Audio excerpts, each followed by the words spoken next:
Madame, voilà. C'était là.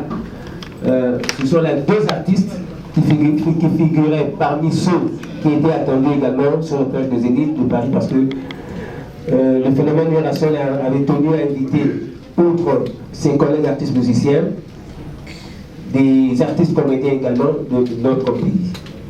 Alors, nous allons commencer nos échanges avec l'artiste. Comme il est de coutume, vous demandez la parole, vous vous présentez, c'est-à-dire en donnant votre nom et le nom de l'organe, et vous posez la question. Je souhaiterais qu'on ne puisse pas poser deux questions afin que tout le monde qui voudrait bien s'adresser à l'artiste puisse en avoir l'occasion. Alors, qui le premier se jette-t-il au feu? Je suis là.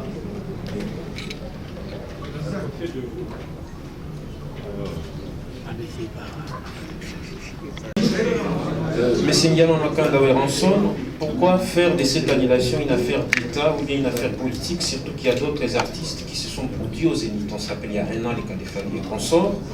Et pourquoi ne pas user de vos droits de recours comme tel qui est dit dans l'arrêté de la préfecture de police? Merci. Voilà.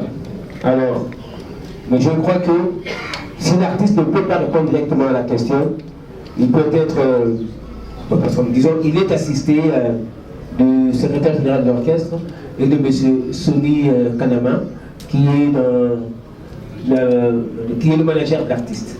Alors, je crois que Maître Katakata, qui est le secrétaire général, peut répondre à cette question-là.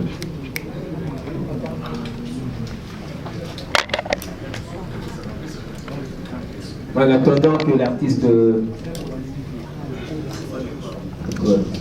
Oui, Maître Junior. C'est Maître Junior qui parle d'abord. Merci beaucoup, cher ami de la RFI, pour la pertinente question.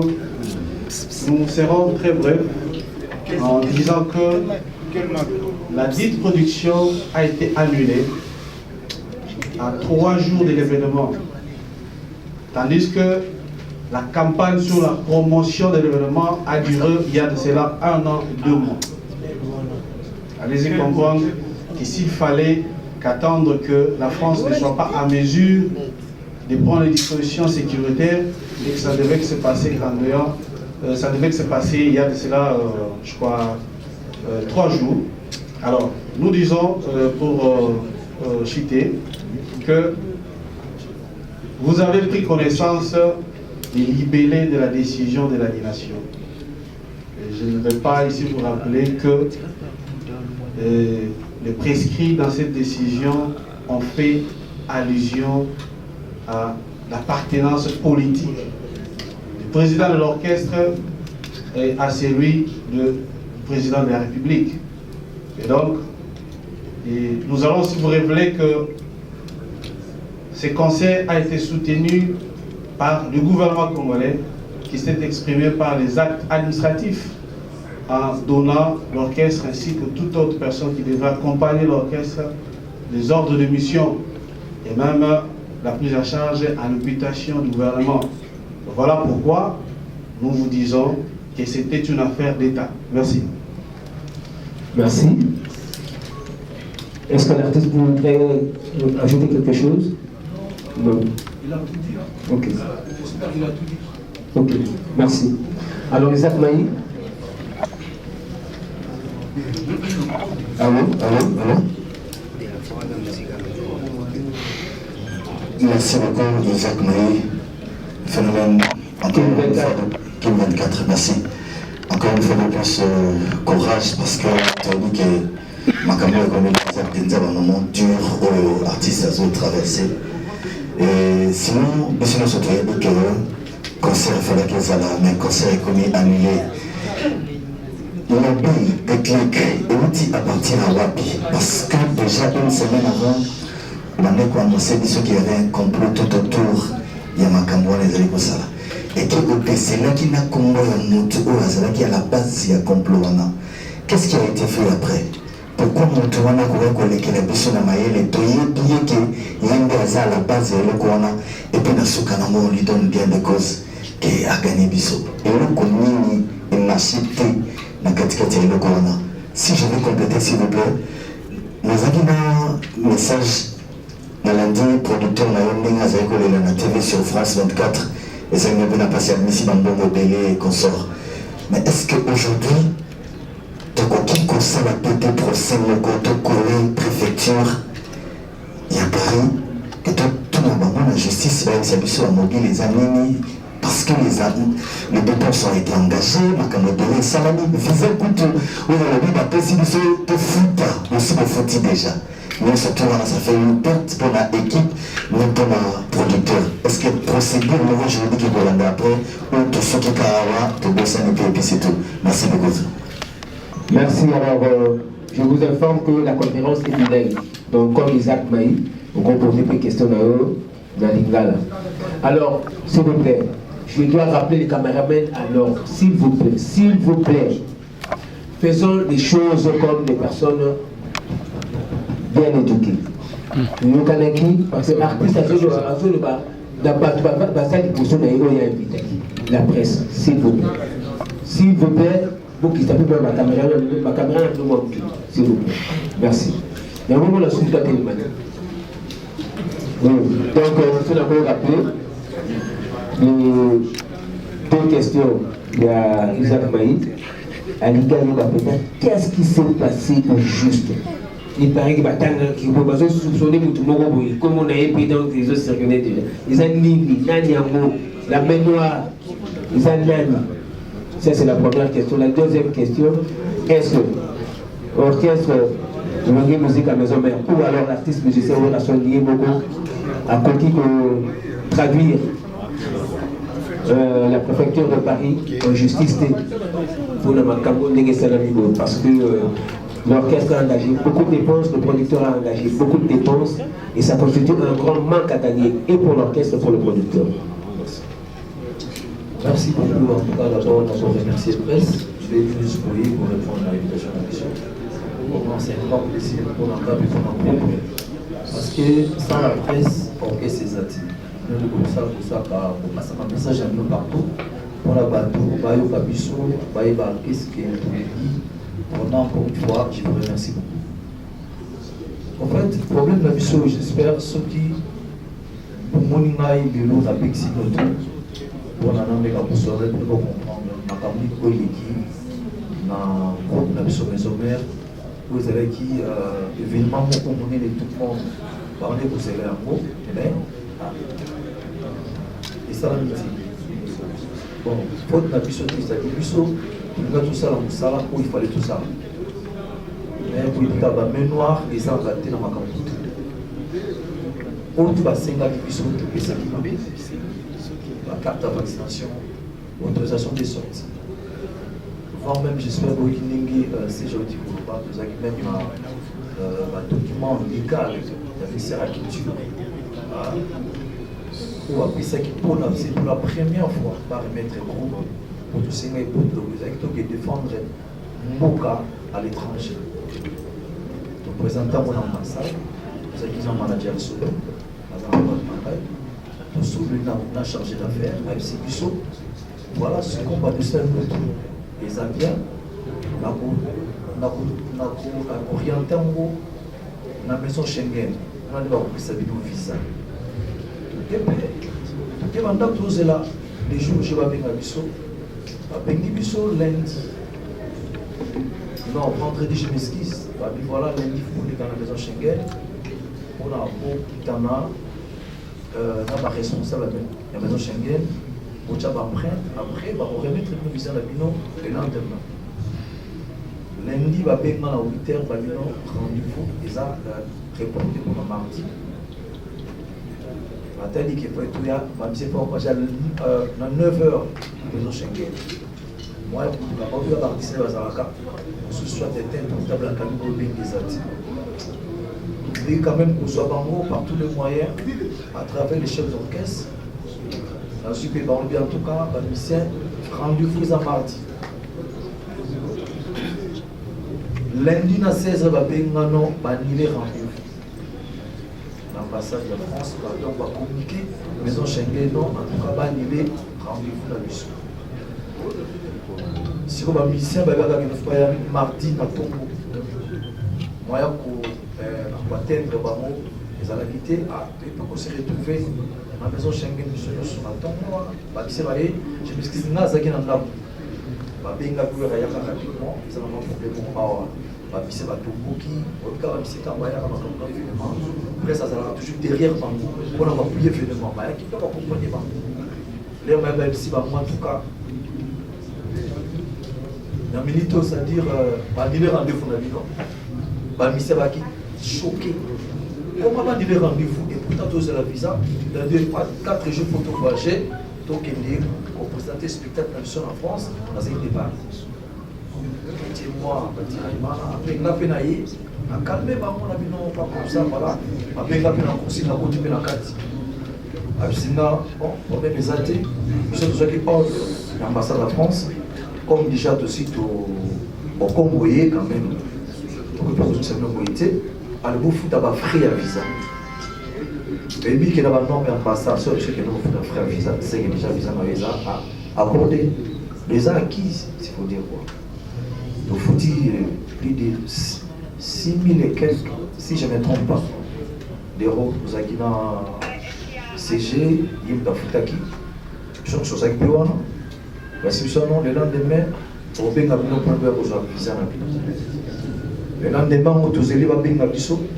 Après, il y a un message qui va annuler le concert. Il y a les 10, les 17. Bandila en commun. Tu vas dans le de José. Bandila concert, après tu vas un producteur, Abi Bandila concert. Concert des amis. Producteur a béni sous la salle, Abi je te vois Bandila concert, tu vas Yomoko, Bandila concert, je te vois Bandila concert. On a fait comme les acquis en bon terme avec l'autorité de Sambo quand tu peux vous savoir très bien. Ami peut vous savoir Bango, c'est Bango qui va intervenir. Je suis chargé d'affaires. Je dis, mais qu'est-ce qui se passe avec l'orchestre? Oh non, en tout cas, annuler le concert. Non. Au début, on a dit comment? Parce que le téléphone. Je suis producteur, je suis conférence entre Bango 3. Producteur et FC Bango, annuler le concert. Je suis un effort d'atteindre la mairie. Vous voyez que la mairie, dans la préfecture. La préfecture, le but, il saute jamais pour annuler le concert. Ils ont la compétence de pour annuler, il faut le producteur lui-même. Ou bien salle, il y a un annuler concert. Là, on a une conférence, il est chargé d'affaires à Zoyoka. Après, il va 4 mon frère, mais c'est quoi en fait? Il dit qu'il va annuler le concert, mais il faut dire que le concert est là. Tout ce qui peut, tous là, tous à visa, tout l'exil. 3 jours, 2 jours, il faut que je visa lundi. Lundi en mots. Il y a est-ce qu'il n'y a pas moyen d'annuler le conseil de relations à Bengi au préfecture?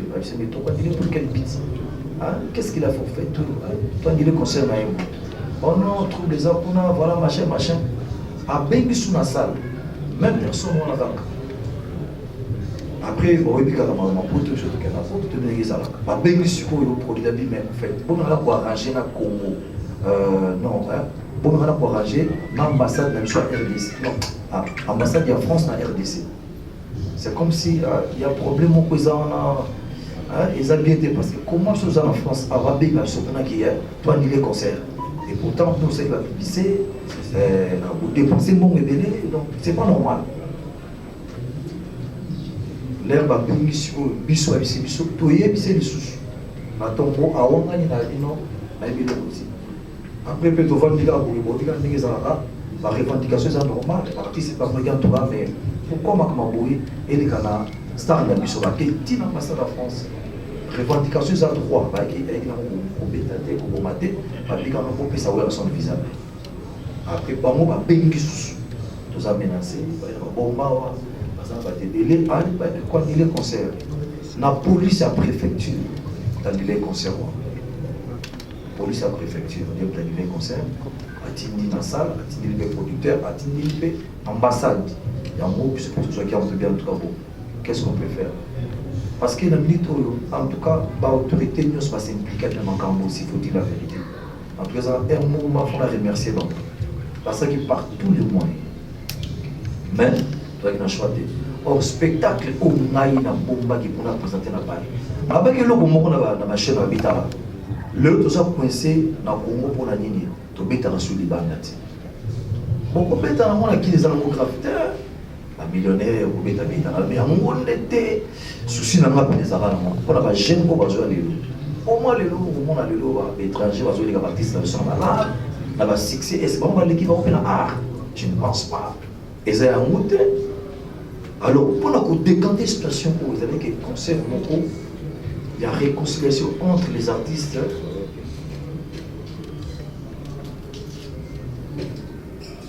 Ok, entre les artistes et la diaspora.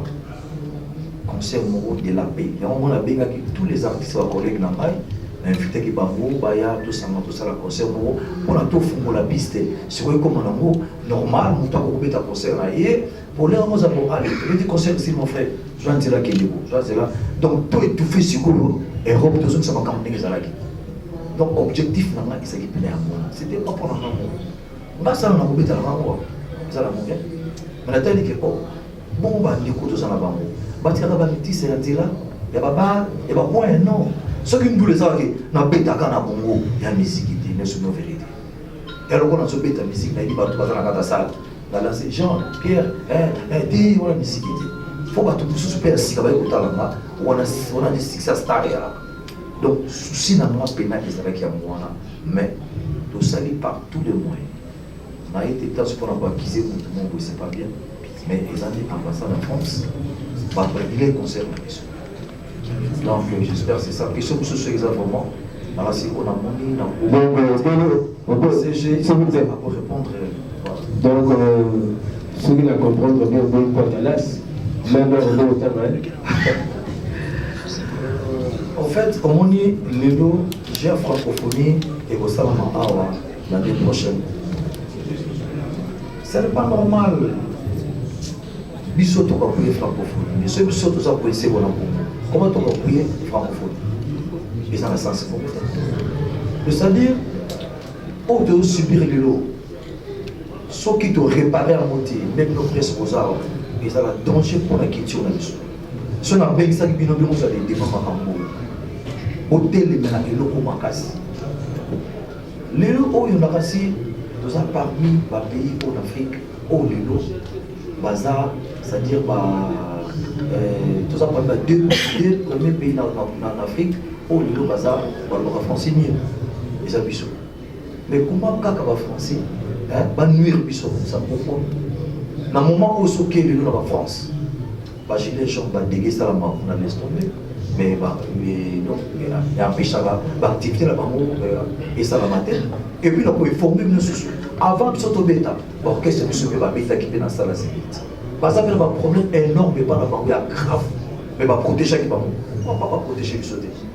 Donc, il y a beaucoup qui ont assisté à tout le monde. Merci. Et ça, il faut vraiment établir là. Merci. Alors, j'ai la deuxième question en rapport avec la réaction de l'orchestre Maison-Mère qui est lésée aujourd'hui dans ses droits de pouvoir se produire sur la scène des élites de Paris. Monsieur le modérateur, merci pour la question posée par votre frère Isaac. Voilà, donc s'agissant de sa deuxième question, disons que c'est à la responsabilité du producteur. C'est le producteur qui a engagé ce moyen. Nous étions co-contractants avec le producteur, ce n'est pas nous, normalement, qui sommes victimes de moyens financiers. Nous sommes victimes du côté culturel. Et comme il y a une voie de recours qui est accordée, en dehors de 2 mois, nous espérons bien qu'il va épuiser cette voie de recours. Et si cette voie de recours serait épuisée sans gain, certainement il va avancer, il a des avocats, il va avancer une procédure judiciaire. Et voilà, merci. Merci beaucoup. Virginie Mandanga, antenne.